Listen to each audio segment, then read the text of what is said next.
You hear the word war, what kind of feelings that come to your mind? Feelings.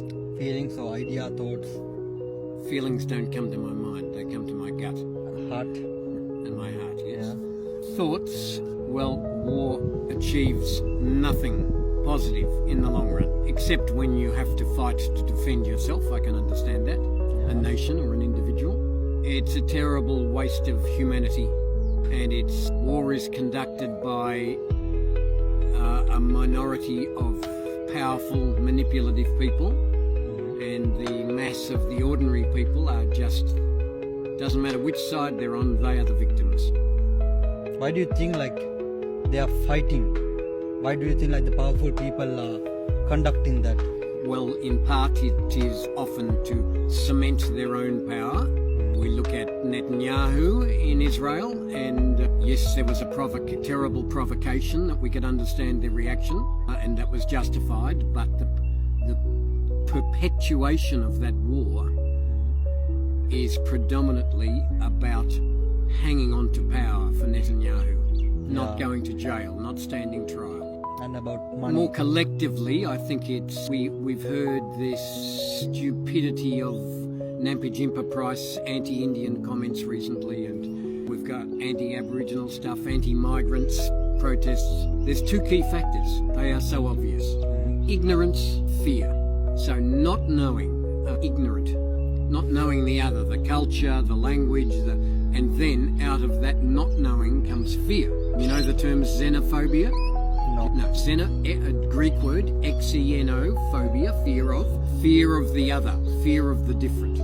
A nation like Australia always has had an undercurrent of xenophobia because, just logically, geographically, island state, isolated from the rest of the world, the Anglo-Celtic who came here and think it's their country, bullshit, they're fearful of and ignorant of anyone else who's different or looks different. Fear of the unknown, probably. Yeah. What kind of leaders do you think the world needs more of right now? I think they need a vision. Vision? A vision for the whole of humanity, not for a little team. You're not leading a football team. You can't just think about your own team. It's about the whole world. It's about nature. A vision that is kind of large and open and encompassing and embracing, and a quiet strength and a capacity to listen to the other. I agree. To people it's most important to listen to the ones we don't agree with or we don't seem to understand. If you think if leaders come into a room and listen to each other, we can solve these conflicts and come into agreements, much better ones. Look, the potential is there. Of course, when you hear yourself say that, it's also very simplistic and naive. But the only real lasting solutions have to do with sitting down and talking with the other and negotiating and hearing and some kind of compromise, some basis of respect for those who are different from us. I have a question. When we find someone for a job, we look for qualifications, right? Yes. But when we're going to elect, we have the power to elect leaders. When we're going to elect leaders, why don't we ask for qualifications from them? Do we need qualifications from leaders, do you think? Not a particular university qualification, no. Life qualification. People who've learned from their life experience and opened up rather than closed down into fear. It's very easy to manipulate people to go for the gut. Through media. Any form can be spoken in a mass meeting, can be through social media, can be through media, metaphoric images, whatever. Yeah. Do you think if more leaders practice mindfulness, we would see fewer conflicts? Do you think we can see a change?